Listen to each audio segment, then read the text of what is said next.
We are not a pro-American country. I mean, last time we discussed, I read from time to time the Federalist Papers. Of course, I'm big admirer of founding fathers. I myself went to Columbia Law School and George Washington University in America. I practiced law in New York. One thing I learned from America, not to be a pro-American. We are not pro-America. But some journalists said here, we are building America. We are building society based on the same values as America.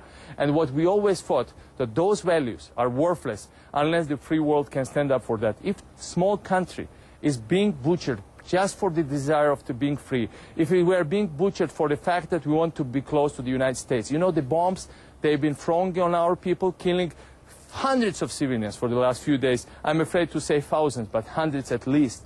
I hope it will not be thousands. It will not be thousands. They had inscription on them. This is for America. This is for NATO. This is for Bush. I told President Bush about it today, by the way. So it's all, Russians are fighting war not with us at this stage. They are fighting war with the idea. They want to kill the idea of freedom, and by proxy, they imagine they fight war with the United States. Mr. President, first of all, Americans, if you didn't see the HBO special on John Adams, I think there was a speech very similar to what you just heard when the Americans were making their case to the rest of the world.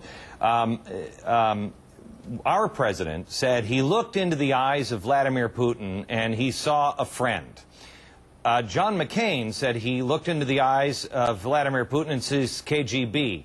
I believe Vladimir Putin is KGB. Nothing's changed. The evil empire is back. Would you say, sir, that Vladimir Putin and the evil empire is that it is back?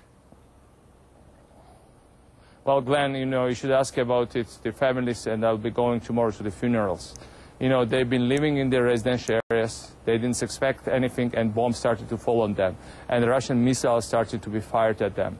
And I don't know what else it is, but if not, it's an evil. And I don't know whether it's an empire and they're just evil persons doing that. History will judge very badly the poor, the people who perpetrate all these crimes for the last several days. George Bush made a brilliant statement today in the afternoon. I spoke to him. He told me he wasn't sleeping for the last several days. Well, you mentioned Senator McCain.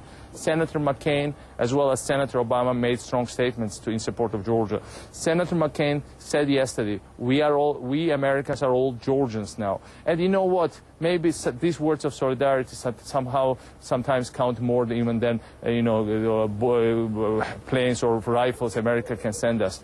Because the point here is that you are dealing with a monstrous machine, and that machine is rolling.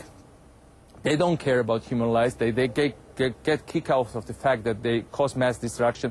They burn everything on their way. We've seen it firsthand these days. But one thing they are really afraid of is international exposure. One thing they are really afraid of is that there are also other peoples in the world who understand what they are doing, so they are relying on lies.